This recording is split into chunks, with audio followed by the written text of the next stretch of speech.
Welcome back to the Ox and Dine Law podcast. One of the biggest questions in any divorce is what happens to the family home? And for a lot of people and a lot of families, your home is your biggest asset. It's where memories are made.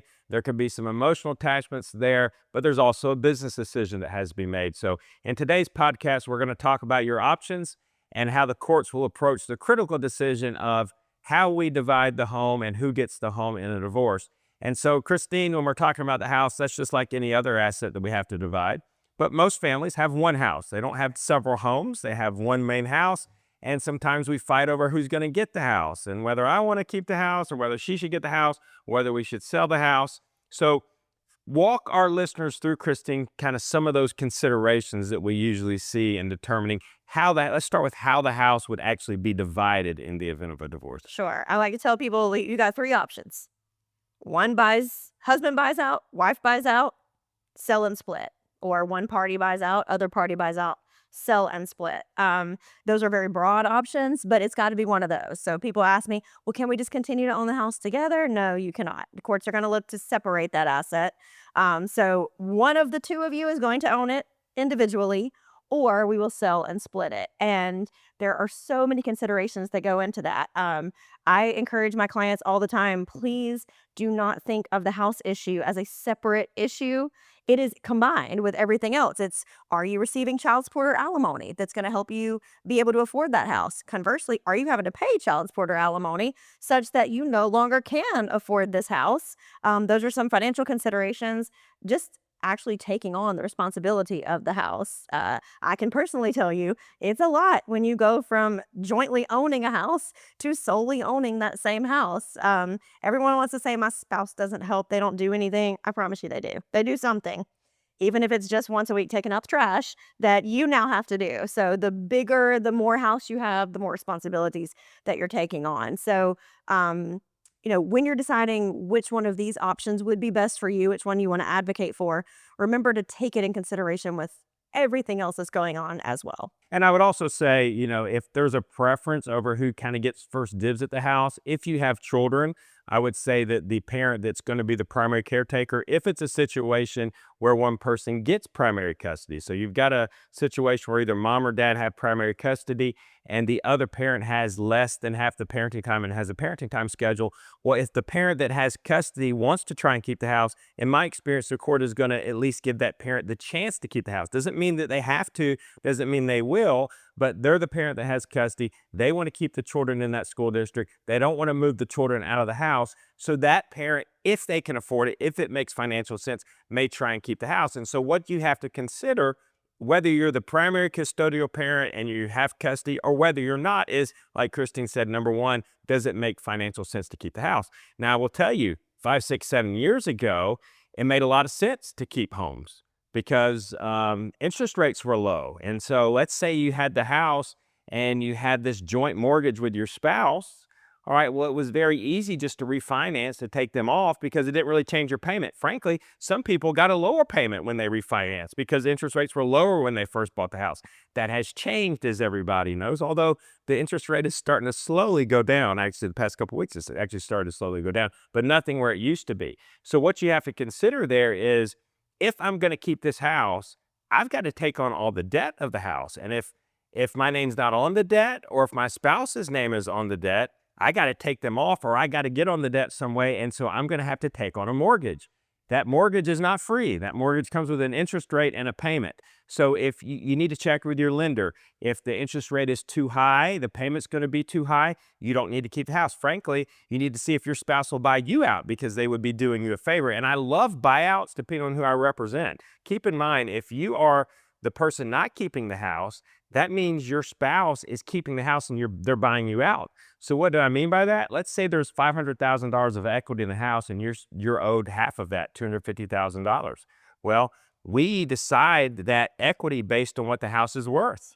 So if the house is worth $1 million and you owe $500,000, that's $500,000 of equity. You're owed half, arguably. Let's assume that's the agreement. You're owed $250,000, which is half of $500,000. Well, the good news for you is, if your spouse is willing to buy you out, they stroke you a check for $250,000. You get to walk away with cash in your pocket, and they're stuck with a house. Right. that has equity in it, maybe some, but not as much as it used to because they just gave you $250,000. And the good news for you is that's no different than if you are a seller and you've got a buyer that comes in off the street and offers you top fair market value, Yep. right? You get a check for top list price and you walk away, and it's your spouse's problem later, like real estate commissions, closing costs, repairs. What is the house actually going to sell for? It may list at $1 million, but it may not sell. Maybe it sells for 900 or 950. Now you've been actually overpaid, Yep. and you got the benefit of that bargain. So I'm always thrilled in situations where my client doesn't want to keep the home and the other side, for whatever reason, does, and they're willing to buy my client out, because that's a great deal for that person because they get to walk away, cash in their pocket, and then that other person has to deal with all the consequences of owning the house. Right. Also, like I said, when you're considering the house in consideration of everything else, let's talk about a scenario where there's not a lot of equity in the house. There's some, but nothing substantial. You might be able to trade that equity for more retirement money, or for maybe, more in a different area. So if you always get to work with your equity. You can take it in equity. You're going to get your equity if that's what if you go to court and say, I want my equity. That's the only judicial response that can be, is either, okay, then they buy you out, or it's sold and split. So you can force that. But also remember that you just use it as currency. And so let's say you were only owed $12,000 maybe. That was, y'all recently bought the house, or maybe you've recently refinanced. And so there's not a lot of equity there. And if you're owed a small amount, you can maybe just ask for an offset and get you a little more retirement money. Well, that's true. And I kind of gave the scenario of the person getting bought out. You may be the person that decides to keep the house. Let's say that your name is already the only one on the debt. Yeah. Or a lot of mortgage companies are letting people assume the current mortgages. Right. So instead of having to refinance, the mortgage company might let you assume the mortgage, which takes your spouse's name off, and it doesn't change your interest rate.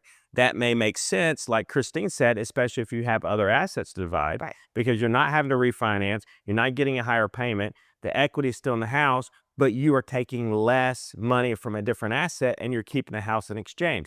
That would be a scenario where it makes sense to actually keep the house. Sure. Especially if you're worried about being able to replace the house. Let's say you love the house, it's your dream home, you got your man cave in the basement, you got your girlfriends down the street and you're close, you don't want to separate from them. Let's say you're in a good school district and you think it would be hard to replace the house in that school district. There's still really good reasons why it would make sense to keep a house. Sure. Like me personally, prior to my divorce, I had refinanced during COVID at a 2.64 interest rate.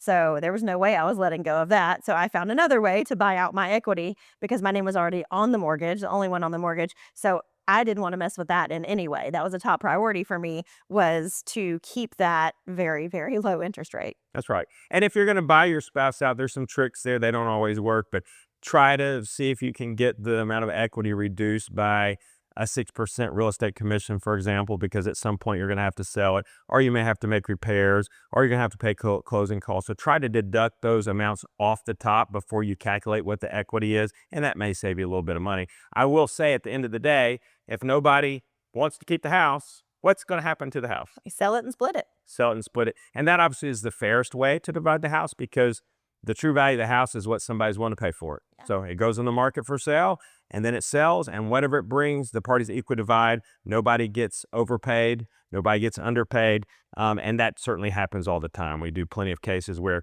nobody wants the house for whatever reason. We sell it, and then we split the equity. And under that scenario, we then have to address who's going to stay in the house and who pays for it until it sells. Right. And I do get the question often.